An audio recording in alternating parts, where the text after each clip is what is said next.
పరమాత్మ, నీ లీలలు తెలుసుకోవడం సామాన్యులకు సాధ్యమా? ఇప్పుడు ఏమైంది నారదా? కౌరవుల వద్దకు రాయబారానికి వెళదానని ధర్మరాజుకు మాటిచ్చి ఇక్కడ భార్యతో సరసలాపాలాడుతున్నారే. బాధ్యతను విస్మరించలేదు నారదా. రేపే హస్తినాపురికి ప్రయాణం. సంతోషం. నేను కూడా మీ వెంటే వచ్చి రాయబారం ముచ్చట్లు చూస్తాను. వస్తే వచ్చావు కానీ అక్కడ కలహాలు పెంచడానికి మాత్రం. స్వామి, మీకంటేనా?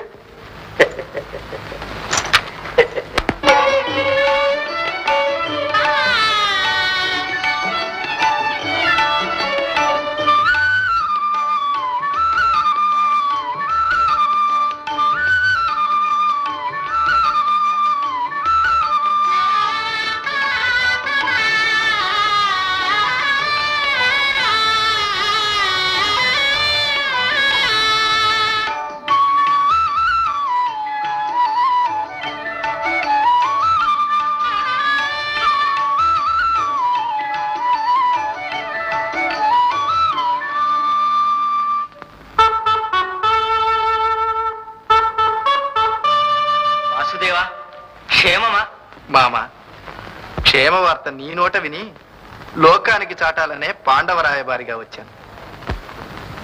మహారాజా, పడరాని పాట్లు పడి పాండుకుమారుల అరణ్యాజ్ఞాతవాసములు గడిపి రాగలిగారు. వారిని ఆదరంతో పిలిచి వారి రాజ్యభాగము వారికిచ్చి ఆనాడు నీ వాడిన మాట నిలుపుకొనవలసినది. అలా జరగకపోవడం దురదృష్టమే.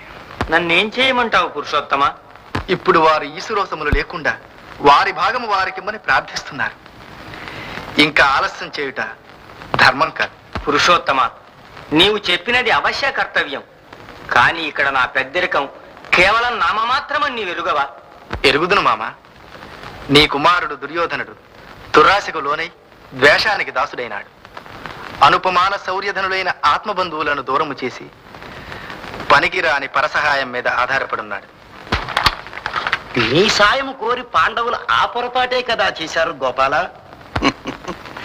కృష్ణుని సాయం పనికి మాలినదనే ఆశకుని ఎవరి సాయము పనికి మాలినదో నిర్ణయించగలిగినది ఈ సభారంగము కాదు, సంగ్రామరంగము. తగిన మాట మిత్రమా. నాయనా సుయోధన, ఇప్పుడు ఈ కృష్ణ పరమాత్మ చెప్పినది ప్రత్యక్షర సత్యము. మనకందరికీ తక్షణ కర్తవ్యం.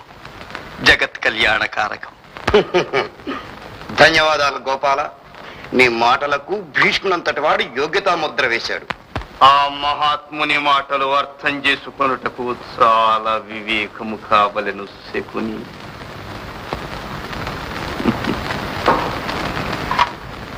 నాయన సుయోధన, యుద్ధమంటే మూడక్షరముల మెత్తని మాట అనుకుంటున్నారు కాబోలు. కాదు, అది త్రుటిలో సర్వనాశనం చేయగల మహామారి.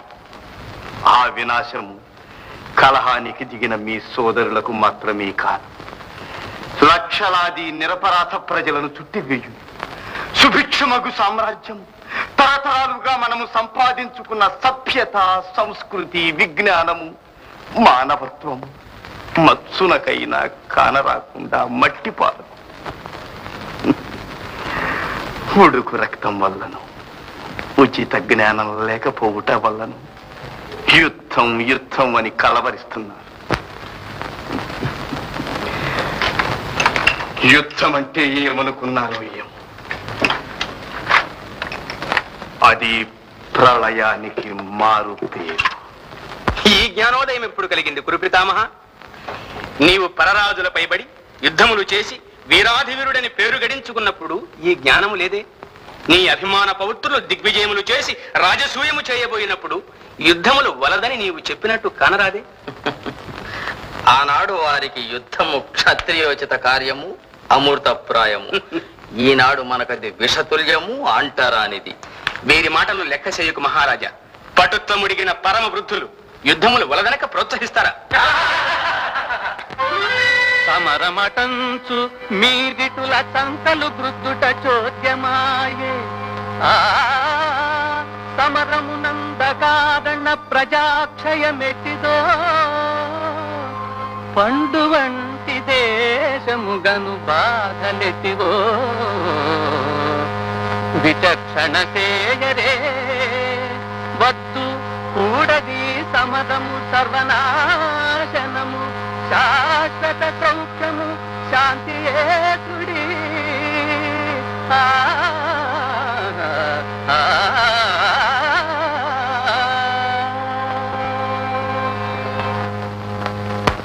చాలా చక్కని ఉపదేశం చేశావు కృష్ణ. కానీ ఈ మహోపదేశము మాకు కాదు, మీ పాండవులకు. ఇది విని అయినా వారు రాజ్యము భాగము అని కయ్యానికి రాకుండా సుఖంగా ఏందైనా గడపవచ్చునేమో. నిజం మామా, నిజం. గోపాల, ఇది మాకు క్రొత్త పాఠం కాదు. ఈ వయోవృద్ధులందరూ విసుగు విరామం లేకుండా వల్లించిన పాత పాఠమే. 13 సంవత్సరాలు కష్టాలతో గడిపాం అంటారే, ఎవరిని ఉద్ధరించడానికో వారు పలికిన ప్రగల్భాల ప్రకారం గడుపుకున్నారు. దానికి మేమిప్పుడు రాజ్యభాగమని ఇవ్వాలా, లేకుంటే కయ్యానికి కాలుదువ్వడమా? ఒట్టి దురాశాపూరి. సుయోధన, ఆ 13 సంవత్సరముల తరువాత వారి రాజ్యభాగం వారికిస్తామని మీ తండ్రి ఇచ్చిన వాగ్దానం నిలుపుకోవద్దా? జనకులు చేసినది అనధికార వాగ్దానం. గెలిచినవాడు మా మామ శకుని. ఇంతకు వారి రాజ్యభాగమని ఏముంది? ఆనాడు వారికిచ్చిన రాజ్యభాగము కాదా ఇంద్రప్రస్థము? అదే దాక్షిణ్యం కొద్దీ జనకులు వారికి చూపిన వసతి చూపినందుకు వాసాలు లెక్క పెడుతున్నారు. ఇప్పుడు వారి దుష్ట స్వభావాలు బాగా తెలిసిన పిదప ఇక అలా జరుగుటకు వీలే లేదు. అయితే దుర్యోధన, పాండవులే దుష్ట స్వభావాలంటావా? అవును, ఆ దుష్ట స్వభావం వల్ల కష్టం పొందిన మాకు తెలుసు గాని మీకెలా తెలుస్తుంది?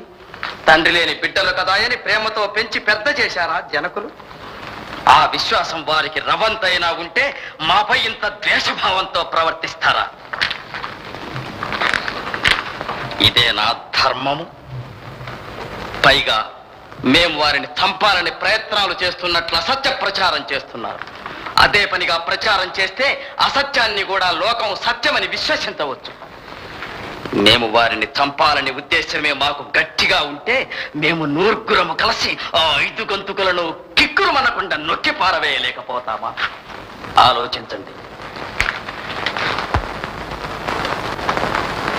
ఈ శకుని మాయాజూదం వల్ల కదా ఈ దురవస్థ. మాయాజూదం ఆటకు రమ్మన్నామే కానీ అన్ని ఓడిపోమన్నామా? చేతగాక ఓడిపోయి అది మాయాజూతమని అసత్య ప్రచారం ప్రారంభించాడు. ధర్మతనయుడు పచ్చి జూతగాడు. ఆ దుర్వ్యసనం కలవారికి దురవస్థలు తప్పుతాయా పితామహ? దుర్యోధన, నీ వాదన ప్రౌఢి అపూర్వం. ఆనాడు సభలో ద్రౌపదికి కూర్చిన భంగపాటు కూడా సమర్థనీయమేనంటావా? గోవింద, భర్త ఆటలో ఓడిపోయాడు కాబట్టి ద్రౌపది గెలిచిన వారి సొత్తు, చెప్పినట్టూడిగము చేయవలసిన తొత్తు. క్షమించు. ఆమె అంత గర్వంతో అంత నిర్లక్ష్యంగా ప్రవర్తించినప్పుడు విజేతలు రాతసిరి గలవారు ఊరుకుంటారా? ఈ వృథా నిందారోపణలెందుకు? జరిగిందేదో జరిగింది. గతాన్ని మరచి పాండుకుమారులు మీ సఖ్యాన్ని అపేక్షిస్తున్నారు కదా. తాత, ఇంతలోక అనుభవం కలవాడవే, నీవు కూడా నమ్ముతావా నిజంగా వారు సఖ్యముని అపేక్షిస్తున్నారని? వారు సఖ్యంగా ఉండడానికి ఆనాడు చేసిన ప్రతిజ్ఞలకు తిలోదకాలు ఇవ్వబోతారా? లేక సఖ్యంగా ఉండే నా తమ్ముడు దుశ్శాసనుడి రక్తం త్రాగి నా తొడలు విరుగగొట్టబోతారా?